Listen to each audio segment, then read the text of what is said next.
Welcome back. I'm just gonna do a part two to what I was originally doing in the previous video, which is a rebuke. It's a rebuke to practices of lies, robbery, spells, witchcraft, black magic, use of supernatural powers through evil spirits. Anything that's not the truth or coming from God is an evil spirit.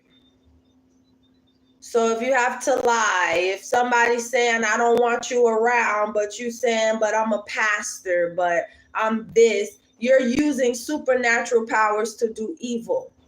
The Bible says we have to give you guys permission to be our family or our spiritual parents or a home that we're growing up in the Lord in.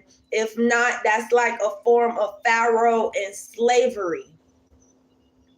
So you are not allowed to use your supernatural powers to do stalking, which means if somebody says you're not invited to our land, you're not invited to our territory, I shouldn't have to go in prayer and remove trespassers. That's using supernatural powers through evil spirits. If I say I don't want to marry you, or I don't want to marry your choice, but now you're abusing. Now you're narcissist. Now you're doing financial blockages. Now nobody has food to eat. Well, I don't. My baby's straight at all times, thank God. Now I don't have this. Now I don't have that. It's the art of using magic or occult methods to influence events or harm others. So you don't have to associate yourself with sorcery. If God has anointed you better or on the same way that he's anointed me to do his church business, his bride's business, and you're doing it in disobedience or passive aggressive behavior, it's a sin. Woe to Nineveh. You can't use supernatural powers to influence events or harm others every day. Yesterday, we had to rebuke Samuel Ekwamalongwe for doing heart palpitations. He know how to use his gifts to make your heart have chest pains. How is that not having somebody have a heart attack and you get away with premeditated murder? That's what we're here for.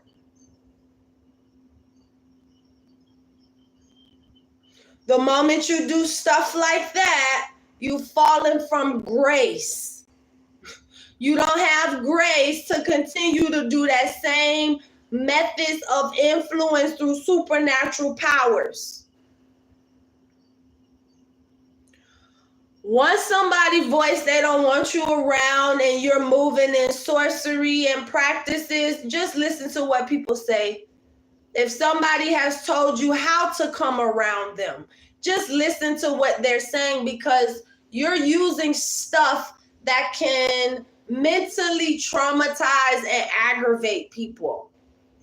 And so, like, mentally dating a sorcerer could be very depressing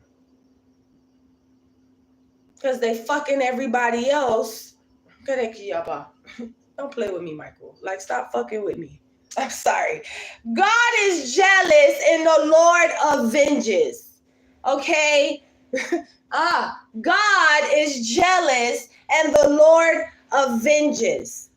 The Lord avenges and is furious. The Lord will take vengeance on his adversaries, and he reserves wrath for his enemies. The Lord is slow to anger and great in power, and will not at all acquit the wicked. And will not at all acquit the wicked. Another thing says, I will not permit a sorcerer to live. And so All evil has to answer to God. If God tells you to move in a certain way, move in that way, or it's disobedience.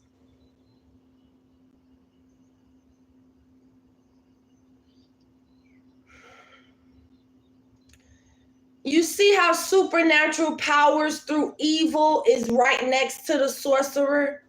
God don't consider you in the kingdom of light no more, but you've fallen from grace, Maddie. You've fallen from grace, Sarah. And so you have to see yourself the way that God sees you.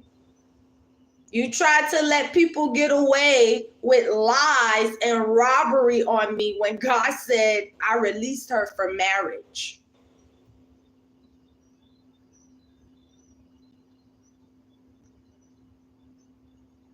Anytime what you're doing is influencing unwanted events, the person don't want it to happen, or you're harming somebody, God is going to deal justly with you. The Lord is slow to anger and great in power, and will not at all acquit the wicked. Not at all. Not for a second. Not just because you don't want me. No. When he gives somebody grace to move forward, that's what he did.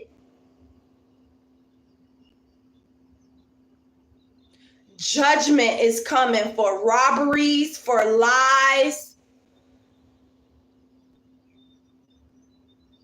for people who are in supernatural powers, acquitting the wicked and themselves trying to copy the wicked. It's just judgment is here.